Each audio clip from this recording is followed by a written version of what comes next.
وسهلا بيكم، ازيكم عاملين ايه؟ النهارده باذن الله هتكلم معاكم على موضوع في غايه الاهميه. موضوع يخص شباب او بنات، فاهم؟ يعني هو للجنسين، وهو موضوع الملل وبين قوسين الاكتئاب.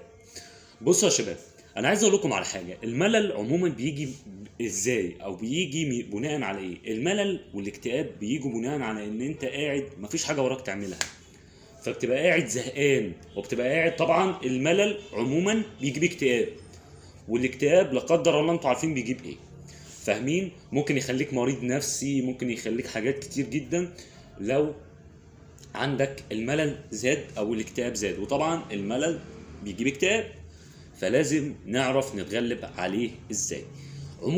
عموما افضل طريقة وهي انك تلاقي حاجة تعملها، وفي نفس الوقت الحاجة اللي بتعملها دي تعود عليك بفايدة او تعود عليك بمنفعة، فبالتالي هتلاقي ان نسبة الملل او نسبة الاكتئاب عندك بتقل ولو حتى بالتدريج.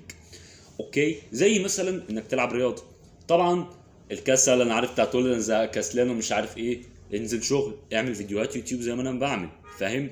فالفكرة ما فيها ان موضوع الاكتئاب ده موضوع خطير، وموضوع الملل اخطر، لان الملل زي ما قلت لك بيجيب اكتئاب. والفكرة ما فيها انك لازم تقوم تعمل حاجة.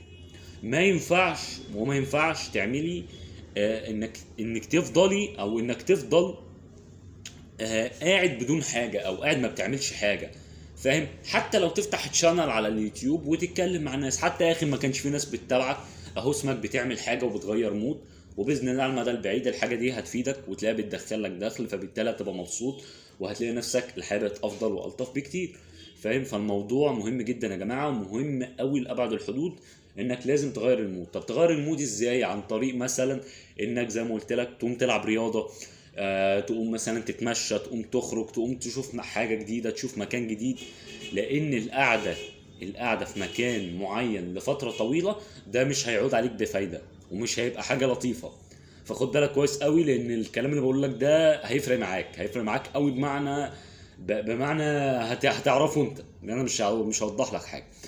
فببساطة شديدة عشان ما اكونش بكرر في كلامي، هي الفكرة ما فيها انك تقوم تعمل حاجة جديدة. قوم صلي يا عم، قوم اتوضى وصلي، فاهم؟ قوم اقرا قرآن. هتلاقي الملل والاكتئاب انا كنت زيك، انا كنت نفس القصة. اصل احنا شباب، والشباب معرضين لكده اكتر من الناس الكبيرة، خد بالك، انت بتبقى معرض للحوار ده اكتر من الناس الكبيرة، فاهمني؟ فببساطة شديدة لازم تاخد بالك من الموضوع ده كويس جدا.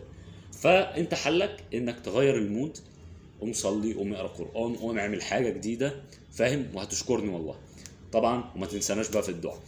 ويا رب اكون حلت لك المشكله، ويا رب اكون وصلت لك الفكره اللي انا عايز اوصلها لك. موضوع الملل والاكتئاب يا جماعه زي ما فهمتكم ان هو موضوع خطير ومش موضوع حلو يعني، فانت لازم تتغلب عليه، لان هو لو اتغلب عليك حياتك هتبوظ، فاهم؟ وبالتالي لما حياتك تبوظ هتلاقي نفسك بدل ما انت بتتقدم، لا انت بتنزل، فاهم؟ فهتلاقي نفسك السكه معاك بتمشي معاك في مخدرات، وبتمشي معاك في سكك مش لطيفه. طب على ايه؟ لا، انت اعمل حاجه جديده. وانا شايف افضلهم طبعا تقوم تصلي، بعد كده مثلا اعمل محتوى على اليوتيوب زي ما انا بعمل، فاهم؟ وعندنا نصائح في القناه كتير قوي عن ازاي لو انت عايز تبدا في اليوتيوب مش عارف ايه، هتلاقي كل حاجه موجوده عندي في القناه. وبس يا شباب، ده كان فيديو النهارده. يا ريت بقى لو الحلقه عجبتك تنزل تشترك وتحط لايك. مع السلامه يا شباب، سلام.